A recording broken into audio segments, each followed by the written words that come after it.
ఈరోజు కూటమి ప్రభుత్వం వచ్చి 19 నెలలు కావస్తుంది. గతంలో ఏదైతే వీధుల్లో తిరిగి తెలుగుదేశం పార్టీ నాయకులు ఎక్కడెక్కడ ప్రధాన సమస్యలు ఉన్నాయో వాటన్నిటిని బేరీజ్ చేసుకొని, అలాగే పల్లెనిత్రులో భాగంగా అప్పట్లో ఉన్నటువంటి మన ప్రస్తుత MLA doctor B V Jayanath Reddy గారు ఇంటింటికి ప్రతి వీధుల్లో తిరిగి ఎక్కడెక్కడ ఏ సమస్యలు ఉన్నాయో తెలుసుకొని ఆ సమస్యలన్నింటినీ కూడా నోటిఫై చేసుకొని నేను గెలవగానే ఆ పనులన్నింటినీ కూడా మొదలు పెడతా అని చెప్పేసి తెలియజేయడం జరిగింది.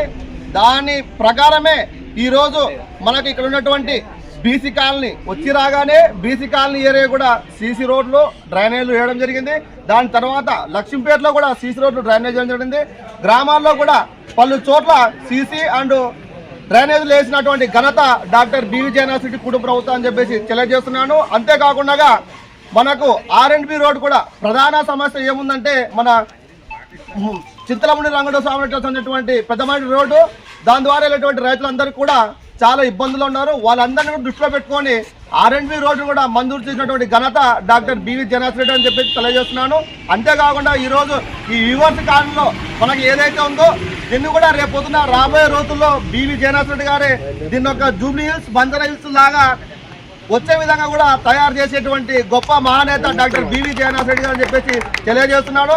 ఈ కూటమి ప్రభుత్వం హయాంలోనే అభివృద్ధులు ముందుకెళ్తుంది, అలాగే ప్రజలకు మరింత చేరువేందుకు కూడా ముందు చూపుతో ముందుకెళ్తారని చెప్పేసి ఈ సభగా తెలియజేస్తున్నాను. అంతేకాకుండా గోనెగల్ల మండల ప్రజలారా, గ్రామ ప్రజలారా, దయచేసి మీరు వైఎస్ఆర్సీపీ కల్లిబొల్లి మాటలు నమ్మొద్దండి. స్థానిక ఎన్నికలు రాబోతున్నాయి. ఖచ్చితంగా మీకు ఎక్కడైతే ఏ సమస్యలు ఉన్నాయో ఆ సమస్యలను అన్నింటినీ కూడా తీర్చే ఏకైక ప్రభుత్వం కూటమి ప్రభుత్వం, అలాగే డాక్టర్ బివి జయనాథ్ రెడ్డి గారు అని చెప్పేసి ఈ సభాముఖం తెలియజేస్తున్నాను. అంతేకాకుండా మనకు తాగునీరు ఎక్కడెక్కడ సమస్యలు ఉన్నాయో ఇప్పుడే కూడా అక్కడ కొన్ని చోట్ల బీసీ కాలంలో కూడా ఫ్రీ కొలాయిలు ఇంటింటికి కొలాయిలు వేయడం జరిగింది. కొన్ని చోట్ల ఇంకా పెండింగ్ లో ఉన్నాయి. అవి కూడా త్వరలోనే పూర్తి చేసి మన ఇంటింటికి రోజు విడిచి రోజు నీళ్లు వచ్చే విధంగా కూడా చొరవ చూపిస్తారు మన ఎమ్మెల్యే గారు, మన కుటుంబ ప్రభుత్వం అని చెప్పేసి తెలియజేస్తూ నాకు అవకాశం ఇచ్చిన పెద్దలందరికీ కూడా ధన్యవాదాలు తెలియజేస్తున్నాను.